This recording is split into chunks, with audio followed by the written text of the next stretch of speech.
থেকে দুখানা বড় বড় এঁচড় নামিয়ে রান্না করছে বড় বৌদি। কীর্তনের কদিন তো আমাদের নিরামিষ খাওয়া দাওয়া হয়, ওদিকে কীর্তন চলছে। আর একটু তেল লাগবে না?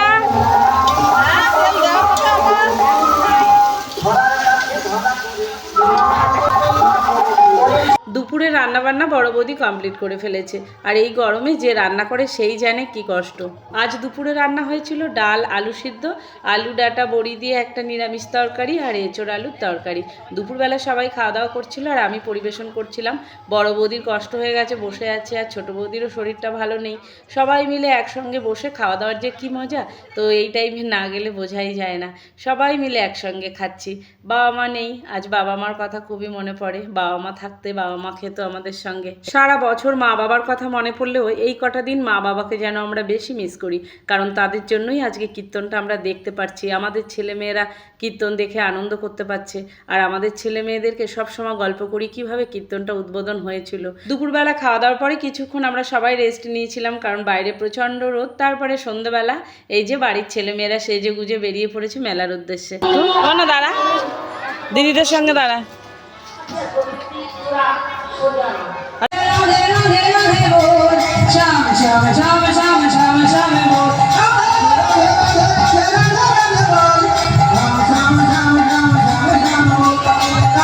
তো অষ্টকালীন লীলা শুরু হয়ে গেছিল আজ সকাল থেকে, কাল সকাল পর্যন্ত হবে।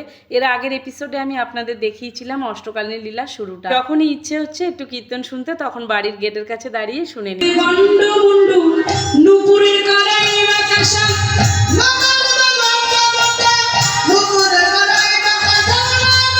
এই সব চা হয়ে গেছে, চলে আয়। এই যে এই মেয়েগুলোর জন্য আমাকে আবার চা বানাতে হলো নতুন করে। চানাচুর ওই যে মামপু নিয়ে এসছে, ওকে দে, ওদের দুজনকে দে চানাচুর, ওদের দুজনা। গতকাল আমরা সবাই মিলে অনেক রাত অবধি অষ্টকালীন লীলা দেখে ঘুমিয়ে পড়েছিলাম, আবার ভোর না হতে হতে উঠে পড়েছি। আমার হাতের স্পেশাল চা, এই মগে করে ঢাল ঢাল ঢাল। এটা ছিল আমাদের বাড়ির চতুর্থ দিনের চায়ের আড্ডা।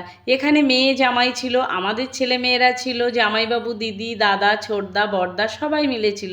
চায়ের আড্ডাটা একদম জমে গেছিল এদিনও সকালে। তারপরে চলে গেছিলাম মন্দিরে।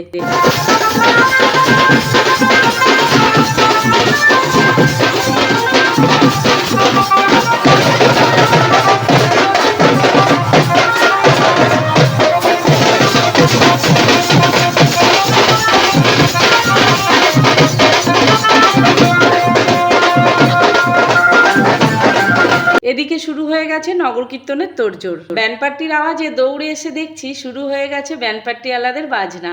আর এটা হচ্ছে নগর কীর্তনে বেরোনো হবে গোপালকে নিয়ে। আমার কাকু বসে আছে টোটোতে গোপালকে কোলে নিয়ে। নগর কীর্তন থেকে ঘুরে আসার পরে হবে ধুলোট। কালকে সকালবেলা শুরু হয়েছিল অষ্টকালীন লীলা, আজকে শেষ হলো। আর এখন একটা গোষ্ঠলীলা শুরু হয়েছে। এই নগর কীর্তন থেকে যখন ওরা ঘুরে চলে আসবে তখন গোষ্ঠলীলাটা সমাপ্ত করা হবে, তারপরে শুরু হবে ধুলোট। আর এই ধুলোটটা হচ্ছে বর্ধমান জেলার মনে হয় সেরা ধুলোট। আমি যতটুকু ঘুরে দেখেছি চারিদিকে এইরকম ধুলোট আমি কোথাও কখনো দেখিনি। ফুল ফিল এনজয় করে গ্রামের লোক, আর এত সুন্দর ভদ্রভাবে হয়।